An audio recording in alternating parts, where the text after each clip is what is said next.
All right, boys and girls, I'm out here doing my 2026 New Year's resolution to get some more exercise in. I'm walking my driveway. I have a very long driveway. So I'm hoping, one, you guys had a great Christmas. Also, you guys have a good New Year's or starting your New Year's off right with whatever goals you plan on hitting. As you saw, we've had some lenders on that specialize in that new construction. You've also seen that we had people who deal with perk work, being Roy and Jordan for the lender. So we're going to continue down this path of new construction.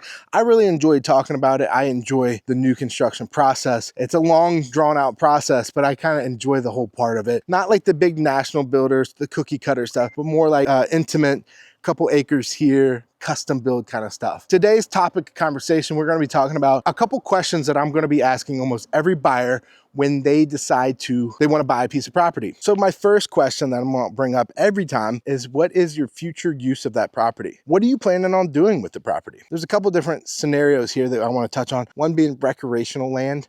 So think hunting, fishing, camping, just hanging out on. Then you have your home, residential, building lot. And then you can also think more like commercial, business type. And all these are going to bring up a different set of scenarios and more questions that I'll be having, mostly for the county work at this point. And I'll give a couple scenarios here. Residential land, I want to make sure you can build the house that you want on it. It perks, it surveys, you can get to it, all these questions. Recreational land, maybe you're planning on bringing a camper and staying on the property during hunting season. Well, maybe we should talk to the county to make sure you can do that kind of stuff. Also, maybe you want to put water and power on the property. Do you have to do anything weird to be able to do that, to bring your camper to hook up to it? Maybe you just want to shoot guns. There's a piece of property right here that's unbuildable. And so a guy bought it and then put a shed on it and he just shoots guns on the weekends there. When you get into the commercial side, it's a different ballgame. There's going to be different zoning requirements, and depending on how it's zoned is going to be best case use for that property. So C1 might allow certain things versus C2 and C3 might be more limited. So commercial is a different ballgame regardless. There's different zonings, being commercial, business, industrial, agriculture, and they all have their own by right, meaning the owner can do exactly what that zoning's calling for without having to go through rezoning or anything else like that. A good example is you want to build hotels in your area, need to have a zoning of C1. So you, by right, if you have that property in C1, you can build your hotel. So a good example here when I've helped clients is I had a guy who really wanted a winery, and I'm like, okay, are we just doing wine forever? Or are you planning on building this out and having maybe a hotel or brewery or whatever case may be? Now's the time to talk to the county to make sure you're not limiting yourself and we have to then turn around and buy a different property down the road. So that's my first question. What is your plan with the property? What do you plan on doing with the property in the future? The second one's always going to be financing. Are we financing it? Are you paying cash? How are we paying for this property? A lot of people get wrapped up with the home loan thinking, yeah, I already got a home loan, I'll be able to get a mortgage on it. Fortunately, there's just not a lot of people that finance land. You got to think more of your small local bank. There are a couple mortgage companies. In fact, I had a guy on, Jordan Taylor, not that long ago, who actually finances land. And so acts kind of as a broker on that side. But there's just not a lot of people. You're not going to be able to go to every mortgage lender out there and be able to get a land loan. Also, they require different things.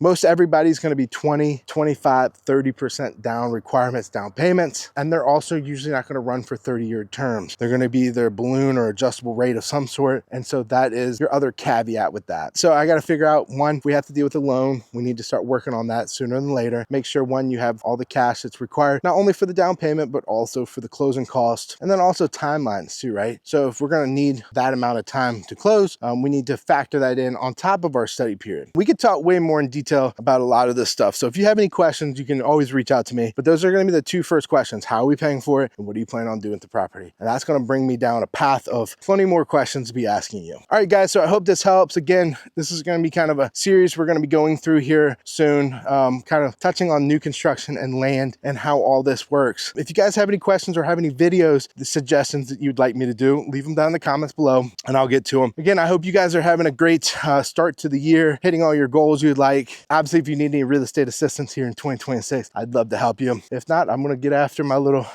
rucksack. My wife got me the backpack. It's got a 45-pound blade in the back, so it's not really fun. So I'm rucking. We're going to give it a shot. All right, guys, I'll see you later.